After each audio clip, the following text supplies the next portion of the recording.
Alors, les tarifs pour un Xpeng P5 en Europe sont dévoilés. Xpeng a officiellement ouvert les commandes de la berline au Danemark, en Suède, aux Pays-Bas et bientôt en Norvège, avec des prix débutant à environ 48 000 euros, en fonction des taxes dans les différents pays. Un dépôt de 100 euros est requis pour réserver et acheter la voiture, mais il n'y a pas encore d'infos sur les dates de livraison. Les débuts de la berline électrique P5 interviennent dans le siège du récent confinement qui touche toute la Chine, et qui, comme on l'a déjà dit, a temporairement ralenti la production de voitures électriques chinoises. Le vice-président de Xpeng, donc, a commenté l'arrivée de la berline en Europe. Nous sommes ravis de célébrer l'intérêt croissant pour la marque Xpeng avec l'ouverture de nos salles d'exposition en Suède, aux Pays-Bas et au Danemark, ainsi que le lancement de la Xpeng P5 sur ces 4 marchés européens. Nous sommes convaincus que la Xpeng P5 renforcera la présence de la marque en Europe, tout en démontrant le potentiel de nos solutions de mobilité électrique aux conducteurs du continent.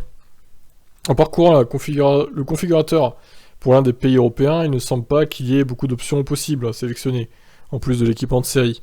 Le seul accessoire est le pack Deluxe, qui ajoute un système audio à 8 haut-parleurs aux jantes en alliage de 18 pouces avec des pneus Michelin. En outre, vous pouvez bien sûr choisir la couleur en 3 nuances de gris différentes, ou la couleur de présentation bicolore. Très bien équipée de série, la version européenne de la berline électrique chinoise dispose d'un pack de 66 kWh, capable de garantir une autonomie, selon le cycle de l'ETP, de 465 km. Bah, c'est une efficience assez correcte, hein, comme le Kona, le Niro, donc c'est pas mal. En Chine, Xpeng propose également 2 autres versions de la P5 avec une batterie plus petite, 55,9 kWh, et une batterie plus grande de 71,4 kWh. Donc aucune n'est disponible en Europe pour le moment.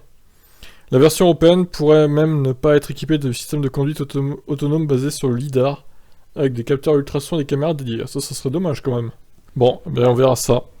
Et on verra si Xpeng débarque en France, et si oui, à quel prix et quand. Ça pourrait être pas mal qu'il y ait une version en dessous des 45 000 quand même, pour qu'elle puisse bénéficier du bonus maximum. A voir, je vous laisse réagir, ciao.